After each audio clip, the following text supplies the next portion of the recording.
हमें परमेश्वर ने छुड़ाया है, अपने खून से धो के पवित्र किया है, मंडी में वो लेके आया है, संगति में लेके आया है, पवित्र लोगों के बीच में लेके आया है, हमारी प्रार्थनाओं को सुना है, सब कुछ उसने हमारे लिए किया है। इसलिए हम सबको जो है परमेश्वर का जो है धन्यवाद करना चाहिए, क्योंकि उसकी करुणा सदा की है, क्योंकि उसने हमें पापों से छुड़ाया है, उसने हमें दाम देकर यानी कि अपना लहू बहा के हमको पवित्र बनाया है। हे भाई और बहनों, क्योंकि उसकी करुणा सदा की है, हमें हमेशा उसका धन्यवाद करते रहना चाहिए। हे भाई और बहनों, परमेश्वर ने कई लोगों को सब कुछ दे दिया, लेकिन कई लोग ऐसे भी हैं जो लोगों को परमेश्वर ने चुना है, अपने खून से धो के पवित्र किया है, और परमेश्वर से जो कुछ भी मांगा है परमेश्वर ने उन्हें दिया है। लेकिन कई ऐसी घर के परेशानियों की वजह से, दुख और तकलीफ़ों की वजह से, कुछ फैमिली समस्या की वजह से कई लोग जो है परमेश्वर से दूर हो गए हैं, परमेश्वर के वचन से दूर हो गए हैं, संगति से दूर हो गए हैं, चिंताओं में फंस गए हैं कि हम क्या करें। हे भाई और बहनों, परमेश्वर इसीलिए आपके जीवन में वो इस दिन को लेके आता है ताकि आप और भी ज़्यादा विश्वास में बढ़ें।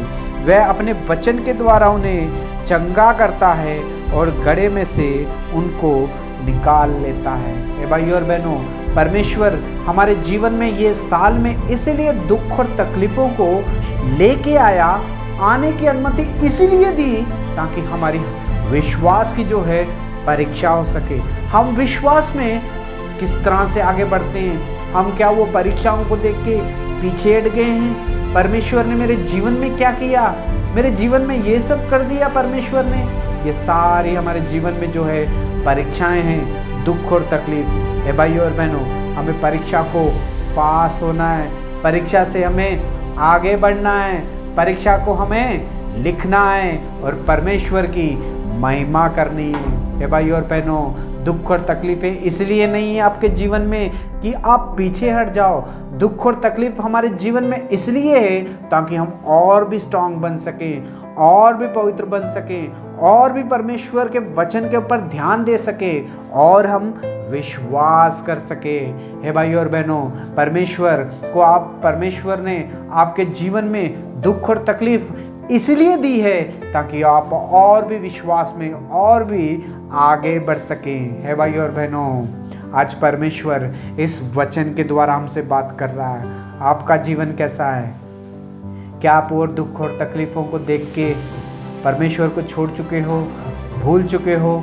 तो आज परमेश्वर इस वचन के द्वारा हमसे बात कर रहा है। परमेश्वर हमारे जीवन में दुख और तकलीफ़ों की आने की अनुमति इसलिए देता है ताकि वो हमें विश्वास में स्ट्रांग कर सके और हम विश्वास लेके आ सके कि परमेश्वर हमारे जीवन में जो है अद्भुत कार्य कर सके। परमेश्वर हमारे जीवन में दुख और तकलीफ इसलिए भी लेके आता है ताकि वो आप ही के द्वारा जो है अद्भुत कार्य कर सके, अनेक लोगों को विश्वास में बढ़ा सके। आपका विश्वास को देख के और भी कई लोग विश्वास कर सके। हे भाई और बहनों, आज परमेश्वर इस वचन के द्वारा हमसे बात कर रहा है। भजन संहिता 107 और उसकी 1 और 2 आयत में लिखा है, यहोवा का धन्यवाद करो क्योंकि वो हर समय जो है भला परमेश्वर है, वो हमारे लिए भला ही करता है। वचन में दूसरी लाइन में लिखा है कि उसके छुड़ाए हुए लोगों उसको धन्यवाद करो और उसे कभी ना भूलना, क्योंकि उसने शत्रु से हमें बचाया है, शैतान के हाथों से पड़ने से उसने हमें दाम देकर मोल ले लिया है। अपने बेटे प्रभु यीशु मसीह को देख के उसके बलिदान के द्वारा, उसके खून के द्वारा हमें पवित्र कर लिया है। हे भाइयों और बहनों, हमें इसीलिए परमेश्वर का जो है सदा सदा के लिए, हमेशा हमेशा के लिए धन्यवाद करते रहना चाहिए। हमारे जीवन में परिस्थिति कैसी भी क्यों ना हो, हमें परमेश्वर का जो है धन्यवाद करना चाहिए, क्योंकि वो भला है और उसकी करुणा जो है सदा सदा के लिए जो है हमारे ऊपर बनी रहती है। कई लोगों का ये साल जो है बहुत ही अच्छा गुजरा, खुशी के साथ गुजरा, परमेश्वर का धन्यवाद हमें करना चाहिए। कई लोग विश्वासी है जिनका ये साल अच्छा नहीं गुजरा, दुख और तकलीफों में, बीमारियों में बीता है। भाई और बहनों, घबराने की जरूरत नहीं है। ये इसलिए भी हुआ ताकि आपकी परीक्षा हो सके और वही परीक्षा में आप पास हो सके और भी स्ट्रांग हो सके, क्योंकि वो आपसे बहुत ज़्यादा प्यार करता है। इसलिए उसने अपने इकलौते पुत्र प्रभु यीशु मसीह का लहू बहा दिया आपके लिए, मेरे लिए, ताकि उसके लहू के द्वारा हम छुटकारा पा सके, चंगाई पा सके, नया जन्म पा सके, अनंत जीवन के वारिस बन सके।